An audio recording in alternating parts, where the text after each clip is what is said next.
Are you through with your team? Yes, those are the ones who accompanied me today from the county government of Nairobi. Thank you. So, Your Excellency, as you are aware, you are here before this committee today on summons sent to you and to verify that you are here as a procedural matter. I want to verify that the witness, one, Governor Ada Sakaja, is before this committee. Two, to verify if the documents have been tabled, and if not so, we'll ask you to table because there was a document which had been sent here before, so be ready to table your documents. And three, I would ask you to tell this committee why you did not appear before them when asked to. Thank you, Chair. First of all, apologies that we started late. Today there's so many conflicting meetings, and I called you. One was on the Rivers program. I'm supposed to also be at the Energy Committee and the Health Committee of the same house on the same day. So I apologize for that late start. And also from the last meeting. Chair, I take the Senate extremely seriously. And on the said day, there was an emergency that I couldn't make it. That is the first time and only time I've missed an invitation to this committee. And so please accept my heartfelt apologies for that. The questions we're discussing are very important questions. I'm extremely passionate about education for our children. And I would never miss an opportunity to come and discuss those issues on how we can improve the experience that our children have in Nairobi, in our schools. So kindly accept those apologies from myself and my team.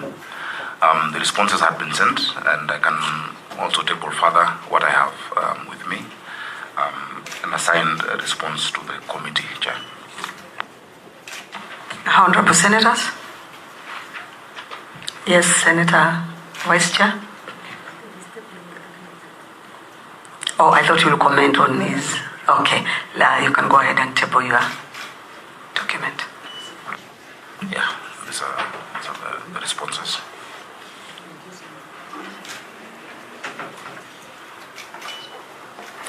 And Chair, also, I'm sorry, the last time I was looking for you on the wrong number, which we have since rectified. And my apologies for that, Chair. I can confirm that. Chair, we might want to ask. Yes, go ahead, Senator Muma. Excellency, the last documents you sent to us were actually sent by an unsigned letter, and we found that quite to be contemptuous. We didn't know, do we accept this? Was it a strategy to let them not be admitted? And we didn't even know how to deal with those documents. I would want to know why. Why a whole city, county would send documents with a letter that is not signed. No, I apologize for that. I have since signed the responses. It's the same response, Chair. Senator Kavindu? Chair, I think we proceed so that I will ask my questions before, but given that you have given me the opportunities that His Excellency the Governor has been a senator, we were together with him and Maruma in the previous Senate, and he knows to reach a meeting in the morning when people have traveled and are already here, Governor is not in order, but you have apologized, so we accept your apology. Thank you, members. Your Excellency, I'll ask you to please sign this document so that you can own them. And after that, please, since they are summons, you are going to be put on oath. Sorry, yes, Senator Sifuna. Yeah, Chair, first of all, Governor, I am an increasingly very frustrated senator for the County of Nairobi. Because as you have mentioned yourself, there's quite a number of invitations that have been pending, and we are unable to have certain conversations with you. I am aware that we had scheduled meetings with the County Public Accounts Committee to look into the status of projects in the county. We had a meeting with the Devolution Committee, which you were invited as well. which you did not show up. County Public Investments Committee to look into the status of our hospitals, which you did not show up. Of course, there was the Education Committee on the question of ECDs. So there is such a big backlog of conversations that need to happen on this floor. And I feel that you have to find a way to show up more to these Senate conversations, because this, as you have said yourself, these are important conversations. But these things are piling up, and it is becoming increasingly difficult. I don't know how you propose to deal with this issue so that we are able to have these conversations in the Senate. Secondly, Honorable Chair, I don't know how you run this committee, but I am also in other committees, and documents such as this being tabled on the morning of the meeting, it is going to be impossible for you to go through this. I was asking the clerk here, because I've worked with you in other committees, my brother. First, there are certain instructions that you send to the entity so that you can have a meaningful conversation on the date of submission of documents and the number of copies to be submitted. Now, I'm looking at this, maybe Governor can confirm. Are these the only copies that we all have to share, or there are copies enough for the committee? Number two, being tabled on the day of the meeting, Gatia, surely. How are we going to proceed and process all these documents? Honorable Senator, I want to confirm that they tabled these documents on 17th to the clerk of the National Assembly, of the Senate, on 17th. And I think this is our internal doing. And since this is an inquiry, and most of those questions are straightforward, we'll just deal as, I don't know whether you've been given our file, Ngatia, which has all the questions. So the governor will guide us through the answers, and you'll be guided also by the questions that we asked. So have you given Honorable Sifuna our file, our internal file?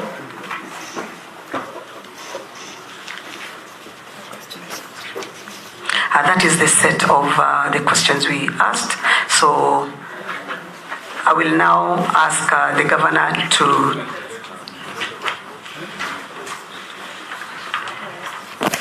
Chair, maybe to comment on that just a little bit concerning the clerk of the committee. You should supply this information to the sitting senator. Immediately they are delivered, the message, the responses are given to the committee. The sitting senator should receive them immediately so that they can go through them before they appear here. Thank you. Very correct. Actually, I'm the one who noted, and I asked because I've been following whether the responses have come, and I'm the one actually who noted that the responses came on 17th as per. So, clerk, please, can you note that? It's very important so that the sitting senator can be able to verify that information and even guide the committee in case there's anything to be followed. So, Your Excellency, please, let's go to, you have to be taken on oath. Clerk.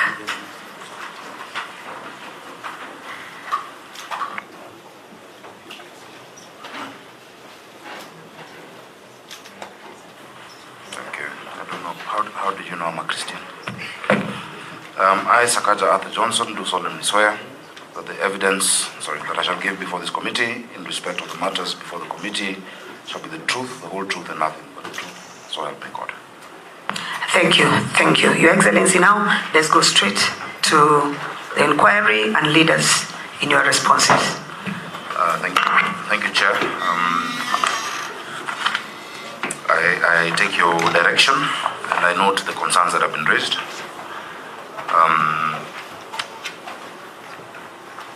There are very many questions that have been asked. I will just read what we have, and where we need further clarification, allow me to have my CC, Brian Mulama, and Director of Education to support.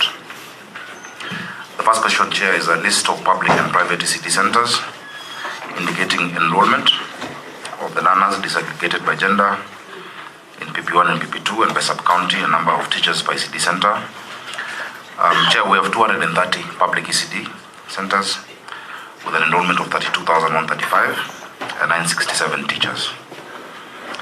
So close to 1,000 teachers, and we intend to recruit more of these teachers in the next financial year. There are approximately 839 private ECD centers with 2672 teachers. However, Chair, we do not have complete data of the private pre-primary schools, as registration is done by the County Education Board. These are matters we're dealing with the IGTRC, because these are devolved function. That really regulating private ECDs is a function. It was unbundled in the last Gazette notice, but the instruments that follow have not yet been done by the Ministry of Education. And so we want the Senate support to make sure that this is fully moved to counties. I have attached in Annex 1 the list of these ECD centers, public and private. Second question, Chair, is on the number of public ECD centers. Members, I urge that you note your observations and your queries so that we can forward them to him later. Thank you, Chair. The number of public ECD centers located within primary schools, those that are standalone and those that are in informal settlements. Chair, we said 200 of these are domiciled in public primary schools and 30 standalone centers. There are 149 in informal settlements, and we've attached the list. And Chair, I'm sure you've dealt with this in many other counties. Nairobi is peculiar because the public primary schools are also owned by the county government in Nairobi. And so we consider the entire schools. It is not, we don't have ECD centers located in primary schools. We have primary schools located in our ECD centers because we own the title, that's our land. Number 3, it's a breakdown of the construction costs of ECD centers, other infrastructure within the center, and sample photos, which we have attached, BQs, architectural plans and photos. The costs vary, Chair, depending on different factors like terrain, soil, etc. Approximately 18 million. It ranges from even lower 11 million depending on the number of classes. But the standard one is 3 classrooms, an ablution block, an office, and a kitchen. Chair. The amount of fees charged per learner in public ECD centers, specifying contributions by parents and county government. Chair, we offer free pre-primary education to all learners enrolled in our public ECD centers. We disperse capitation grants to these centers. And I've annexed in Annex 4 the free ECD guidelines and the circular that outload charges to parents. Normally the capitation, Chair, is 100 million shillings. Chair, the transition rates from primary to secondary school and from secondary school to universities, our transition rate, Chair, is 100%.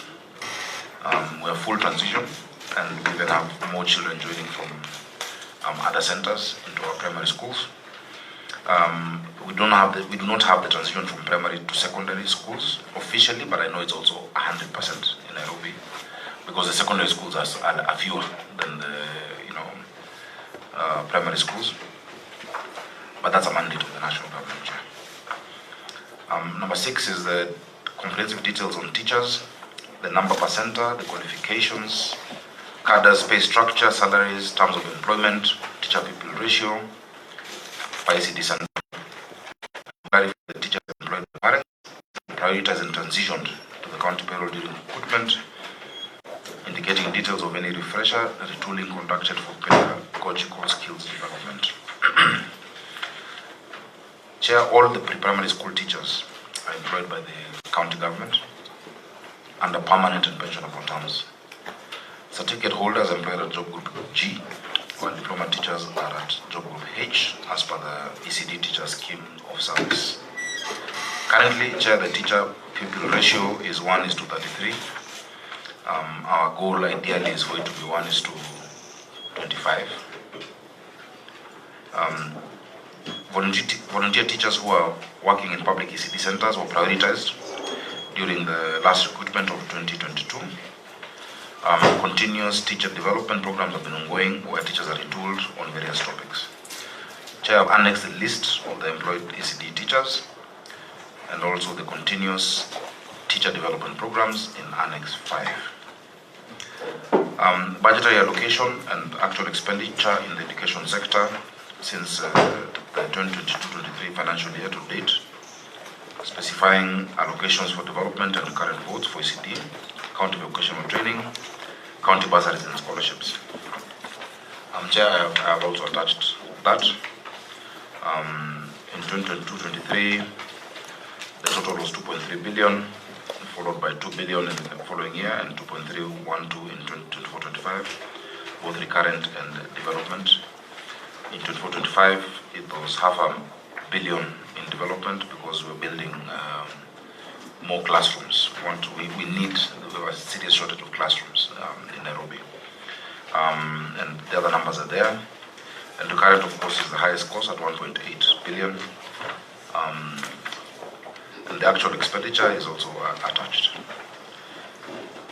Chair, the list of beneficiaries and amount allocated for bursaries and scholarships to secondary education, VTCs, colleges, TVETs, or university education in financial year 22-23, 23-24, and 24-25 against the total fee requirement of the applicants.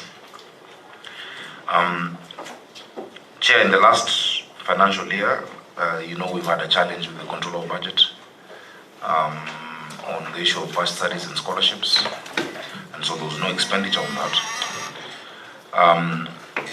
In 22-23, there was 74,000 for. No, this cannot be right. Chair, I'll correct that table. On scholarships, it is 249.88 and 5100. On bursaries, the number is much higher because every term we issue bursaries worth 2.5 million, first term 2.5 million, second term, and 2 million third term. So that the number is actually 119,000. Chair, maybe you can point which table he's referring to, because he says you change. Number 8 on page 3. Number 8, page 3.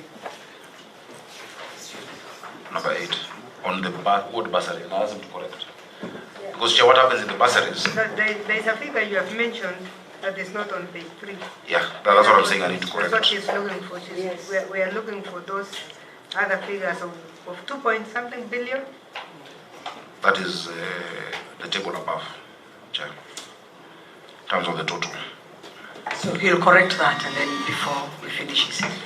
The other table is correct. It's this on number 8. The number of beneficiaries.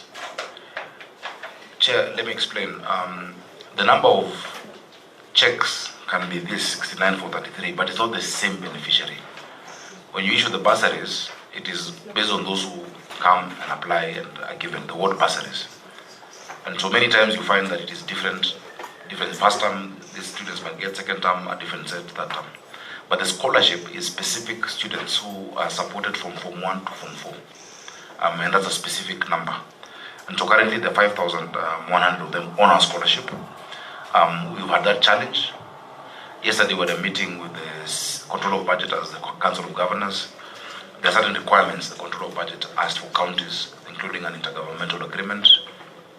And the Control of Budget actually said only 4 counties have been able to comply. That is Nairobi, Makueni, Murang'a, and one other county. We have gazetted the intergovernmental agreement. We have notified the county assembly and we've sent a notification to the National Assembly on bursaries and scholarships. That was the criteria that the COB said every county must follow, because she sees it as a transfer of function, really, which, and as much as we may not agree, we have to comply with that. So those are the numbers. And Chair, just for illustration purposes, for the sake of the Senate, in the first 2 years that we've been able to provide bursaries and scholarships, the entire expenditure has been 1.88 billion. Contrasted with the last 10 years of Nairobi County government, which was 3 billion. In 10 years, the expenditure was 3 billion. In our first 2 years, it was 1.88 billion until the COB stopped that that matter, but we budgeted to proceed to go on.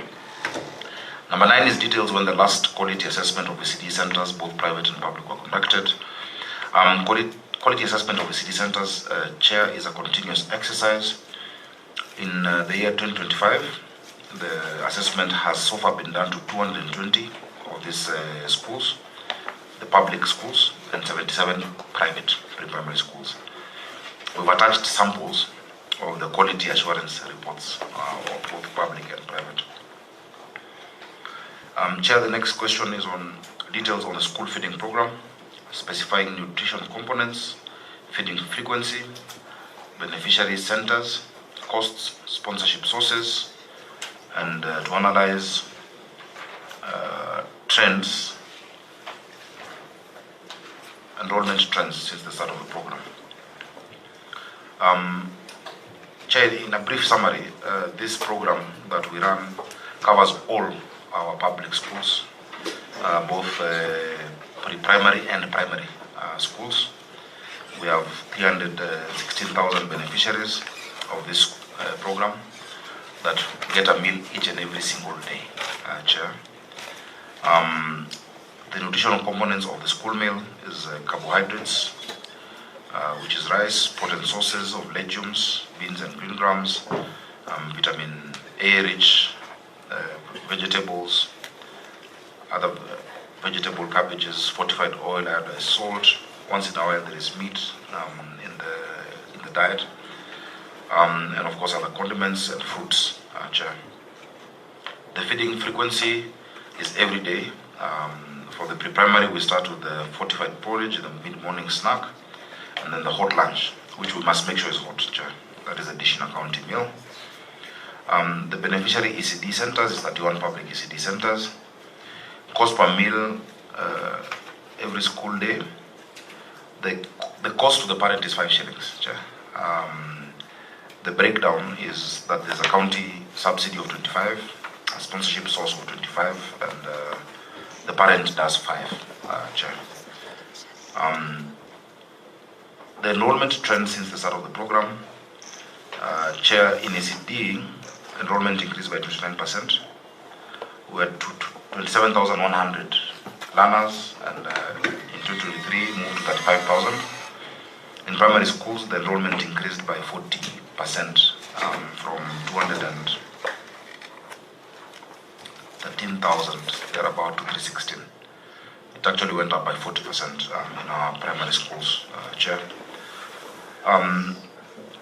And I can give more details, Chair, if required, around that program, because it has a developmental component as well as a recurrent component. We had to physically build the central kitchens. We've built 17 central kitchens across the county, each of them doing a minimum of 15,000 meals a day. And we entered into a contract with a partner who executes the program, Chair, that is Food for Education. And they also get support because they do a national program as well in other counties. But in other counties, it is mainly for porridge provision. The support provided to ECD and vocational training by non-state actors in the county, Chair, the NGOs like UNICEF, among others, that provide capacity strengthening support to ECD teachers and vocational training. We've annexed in Annex number 9 the UNICEF report of 2025. Submit copies of ECD schemes of service, Chair. We've submitted the curriculum designs, which has been asked for, national pre-primary policy, national pre-primary policy and standard guidelines of 2018, and the EC Act of 2021, that is in Annex 10.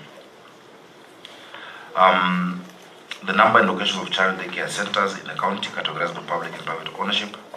Chair, this we will be able to provide. The mapping is ongoing. There are very, very many of these child care centers.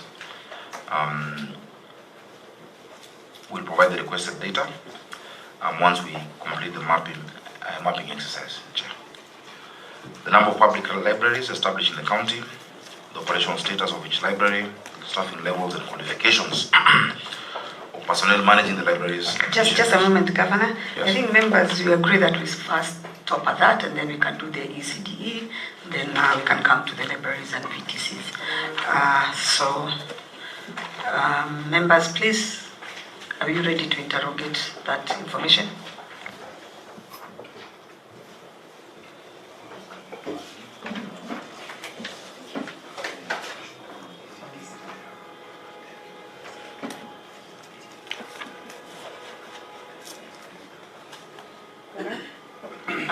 Before Vice you go, there's a request by the Nairobi Senator. He's going for another meeting. If he can give us the information he has on ECD, then we can interrogate the document. And I've allowed him to do that. Thank you, Chair, for your kind indulgence. Ordinarily, the members of the committee would have a first bite at it. But, Governor, there are some concerns when it comes to ECDs that I wanted you to address. Some of the information that you've given us here is a bit general, and we wanted to address the serious concerns. First of all, I had an engagement with residents of Roysambu Ward. You are aware of that engagement. Roysambu Ward, Honorable Chair, is one of the largest wards in terms of population, but that entire ward has no public ECD. So when I was there was a piece of land that I was shown, somewhere on Lumumba Drive, just off Lumumba Drive, that had allegedly been grabbed by some church that had been set aside for a public ECD. So, Governor, in terms of specific wards such as Roysambu that do not have an ECD center, it would be important for you to address what your government is doing in order to have the kids who live in Roysambu ward also have access to ECD facilities.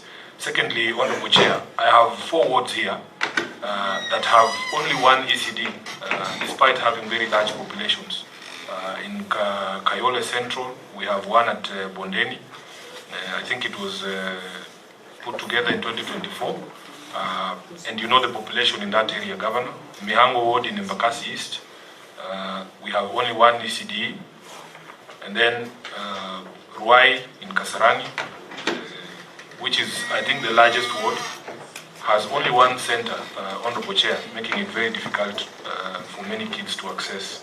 And then lastly, in Korogosho ward of Waraka, where we only have one public ECD center, which is very under-resourced and overcrowded. Governor, I'm sure, if you visit. Kayole Central, Mihango in Embakasi East, Ruai in Kasarani, which is the largest ward, and then Korogosho in Waraka. Then there are wards that have incomplete and under-resourced ECD centers, Honorable Chair, and these are the ones that I would want you to address again, Governor. In Jiru Ward, in Kasarani, the centers are incomplete. Some of them don't even have toilets and play areas. Madare North, in Waraka, these ones we found that they have very high pupil-to-teacher ratios. Dandora RF4 in Embakasi North, which are in very poor condition, Governor. Then in Molem, in Embakasi West, they have only one center that has no space. And I think also there was a concern about the lack of trained ECD teachers in Molem. So if those ones can be addressed, Honorable Chair, we want to see what the Governor's plan is in terms of addressing these concerns. So we have only 228 of those ECD centers across 85 wards. And we would ideally, Governor, wish to have 2 to 3 centers per ward based on the population density. And then we saw in your budget in 2024, you only allocated 116 million shillings to complete these tolled ones that I have mentioned in Jiru, in Madare North, in Dandora, and in Modem. So I think those are the concerns that we have. And then finally, Chair, on the school feeding program, this is a pet project of the Governor. He's usually very proud of it. But there is a conversation we have had, Governor, since the inception of this program. He knows that 70% of the school-going children in Nairobi are not actually in public schools. They are in informal schools, those ones that they call update schools. The Governor gave an undertaking, I think it's been 2 years now, that feeding program would be extended to the informal schools, because what is essentially happening is that we are using that 1.8 billion shillings that he's talking about to feed only 30% of our school-going kids. And that is unfair. It is unfair. And most of these kids in these informal schools is not that they would not want to be in those public primary schools, but we simply don't have the space to fit all of those students there. So, Governor, where are we on the promise you made to extend the feeding program to the upgrade schools? I thank you, Honorable Chair. Thank you, Senator. And since you are leaving, I'll request the Governor to answer that, and then we can move on. Thank you, Chair, for those questions from my Senator. Chair, some of the information is not correct. I'll start with the issue of the wards without ECDs. Roysambu ward has Roysambu Primary, which has an ECD. There is also, I've just seen over here,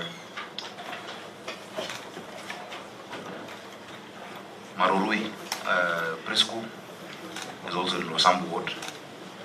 So there are actually two in that ward. Roysambu preschool and Marurui. Roysambu primary is not in Roysambu ward, but it's just right next. It's in Zimmerman ward, but it's right next. Some of our wards are so close to each other that not every ward has, but ideally you want every ward to have, an ECD, but they're really close. The wards that need the most attention are the vast wards, like Ruai. Ruai is the biggest ward possibly actually it's the biggest ward in the county, And in Ruai ward, we have, there are actually 6. There's Ruai Primary, there's Gitwambu, there's Highway Manyata, there's Mondo, Athi, and Kamulu. Those ones have ECD centers. I think what maybe the concern was being raised is standalone ECDs that may not exist. That is what we are talking about. Yeah, but these are within our primary schools. Yeah. In Miango, we have Miango Primary, we have Skyway, we have GSU, we have Utawala. That is next to that ward. What is this? UCAP as well. Kayole Central, we have 3. There is Imara Primary, Buneni in Mongaza. We also have one that, you see, some of these might not find themselves in the education budget. They're in the ward-based program budget. So I know in Kayole Central, for instance, we built a brand new full ECD through the ward-based program budget in that ward. And I think the response really should be amended to incorporate those ones that are built, not through the education budget per se, but also through the ward-based program. Many MCAs, or rather the ward committees, prioritize either adding classrooms or building standalone ECDs. But that piece of land that we're talking about in Roysambu is something that we're actually following up, even with the National Land Commission to get back. Chair, we did an exercise beginning 2022 of getting title deeds for our schools. It's been an ongoing discussion. Many of the schools, we had the original titles, actually around 100 of them, because all of these were county properties. The challenge that came with NLC was them saying which function is delivered in that school. Is it a national function or a county function? And they made an attempt to say that they will produce the titles and give them to the national government, which we opposed as Nairobi, because we have not transferred that asset to the national government. So even as the language we should have is not that we have ECD centers in primary schools. It is that we have primary schools in our ECD centers. Because the government entity that owns and builds that infrastructure is the county government, So that is where we have, we're still going back and forth, and there's a transition at NLC right now. But we secured most of those schools in terms of titles. I can give the list of those that we gave copies of the titles for them to know. We can be able to furnish this committee. So on the land in Lumumba Drive, what is the status now? That is also within NLC. It's part of what we've asked for reservation. Is the matter in court? No, there's no court matter on that. There's no court matter. And Chair, we've actually been able to get more land than just that. 1,000 and something parcels of land that came to be owned by the county through surrender, through subdivisions. You do a subdivision, you do provision for public utilities. And so many of those now are at NLC for what we call reservation to the county government, so that we can have space to build more schools. It is true, there is a severe shortage of schools in Nairobi. And that's a historical problem, and a political problem. Since 1992, when multipartyism started, very few schools were built in the city. When the national government at that point lost grip of the county. And so you find, and I'm sure in many of your counties, Senator Kamar, when we started the school feeding program in Roysambu, the president was shocked that we had 210 public schools, and he gave the example when he was an MP of Eldoret North, he had 150 schools in one constituency, yet we have 17 constituencies, which is why we moved to build 5,000 classrooms. The national government through CDF doing 3,500 and the county government targeting to do 1,500 classrooms, because we must bring those children from the informal schools to public schools. These informal schools, or rather UPBET schools, and I've had a lot of interaction with the chair of UPBET and the teachers, or Wakono etc. They're not the ideal school for a child to be in. Those schools, we had a case of one collapsing and children dying. The infrastructure is not concrete. The school is a church on Sunday, on Monday it's a women's meeting, Tuesday it's karate. It is, they're really not ideal, chair, for our children. And so we really need affirmative action for Nairobi County. And chair, we would appeal to the Senate also to consider a conditional grant to bring Nairobi to the level of other counties in terms of number of schools. You cannot have 210 schools with a population of 7 million. And you can comparatively look at all counties. I know Senator Nyandarua has more than triple the number of schools I'm talking about, yet the population is a small fraction of the population we have. That is a challenge that Nairobi County has. It's a historical challenge, and so we're doing our part to increase the number of schools.